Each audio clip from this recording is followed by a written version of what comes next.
Estados Unidos, un lugar muy problemático, en donde los movimientos migratorios realmente son interesantes. ¿Cómo es el trabajo que hiciste vos ahí? Bien, este trabajo comenzó en un viaje a México, como decías. Empieza los primeros días de noviembre, del 1 al 4 de noviembre, en el Foro Social Mundial para las Migraciones en Ciudad de México. Este foro reunió a organizaciones, a ciudadanos y ciudadanas que trabajan la migración, que son migrantes, desde la perspectiva de derechos humanos, ¿sí? Teniendo en cuenta que migrar es un derecho y que hay que respetar. Y después de trabajar en el foro, ya me dirigí a Tijuana, donde vos decías... La zona de conflicto. La zona de conflicto en ese momento.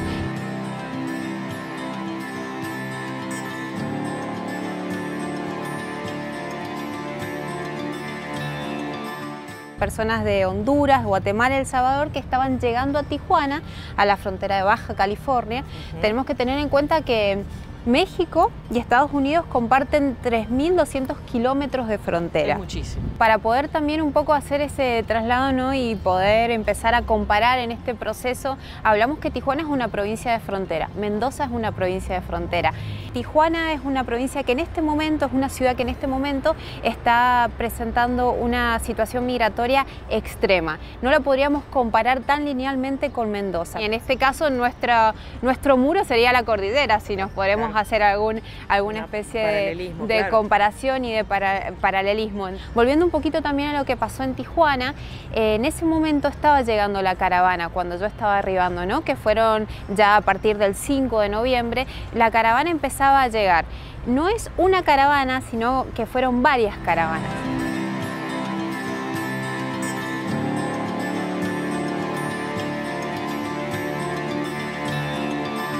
Sí, en esta modalidad de migrar en caravana viene presentándose hace algún tiempo en varias rutas migratorias del mundo, ¿no?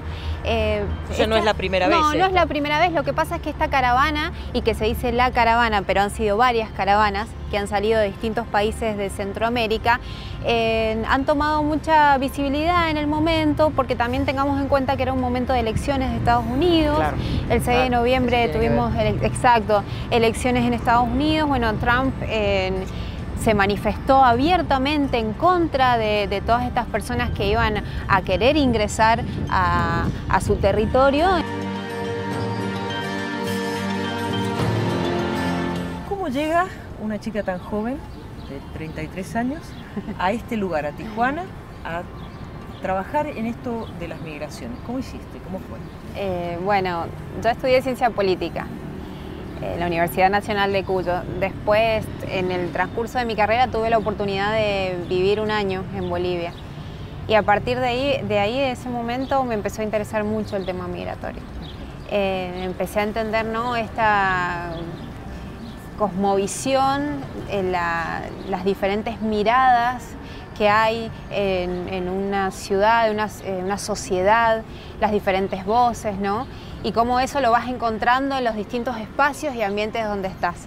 Empecé a vincularme con organizaciones e instituciones que trabajan también. Acá nosotros en Argentina tenemos la Red Nacional de Líderes Migrantes.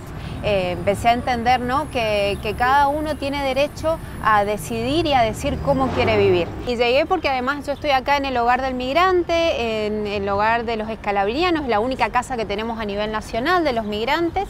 Si bien tenemos pastorales escalabrinianas que trabajan, los escalabrinianos tenemos que entender que la misión de los escalabrinianos es trabajar principalmente con migrantes. Y la casa que está acá, ubicada en Dorrego, Guaymallén, muy cerquita de la terminal, tiene una ubicación geográfica muy estratégica, porque todas las personas que van llegando a la terminal, que no tienen recursos, ¿no es cierto?, que no tienen conocimiento, dónde puedo pasar la noche, cómo puedo hacer, ya sea que estén en tránsito, ¿no?, o que su destino final sea Mendoza, pueden recurrir a la casa. No se busca un asimilacionismo de la sociedad, es decir, bueno, a ver, vos llegaste, vení, acostumbrate a lo que somos, sino una integración.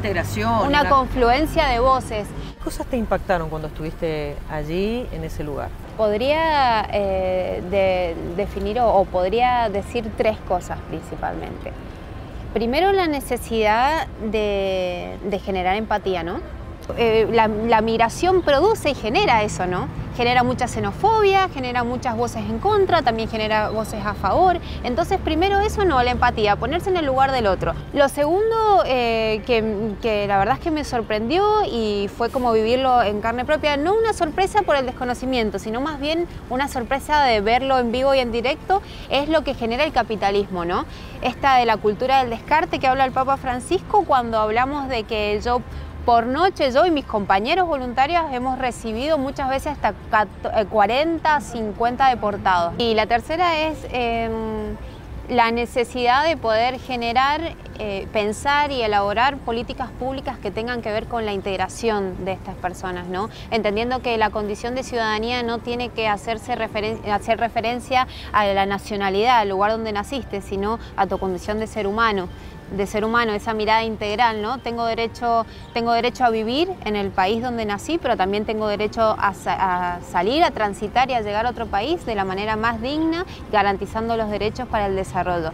¿Cómo deben actuar los gobiernos locales para generar, y los gobiernos nacionales también, ¿no? Pero el contacto ese con la ciudadanía para la integración. ¿Y hay ideas y proyectos para hacerse esto, o me parece que estamos mirando a otro lado? Habemos muchos que tenemos proyectos, ideas que estamos trabajando y que sobre todo estamos escuchando a los migrantes. Juliana, muchísimas gracias. Gracias más que nada por el trabajo que estás haciendo. Gracias a vos. Porque la verdad que preocuparse y solidarizarse con los demás es algo que probablemente muchos todavía tienen tareas pendientes o tenemos tareas pendientes por hacer. Muchas gracias. Muchas gracias a vos.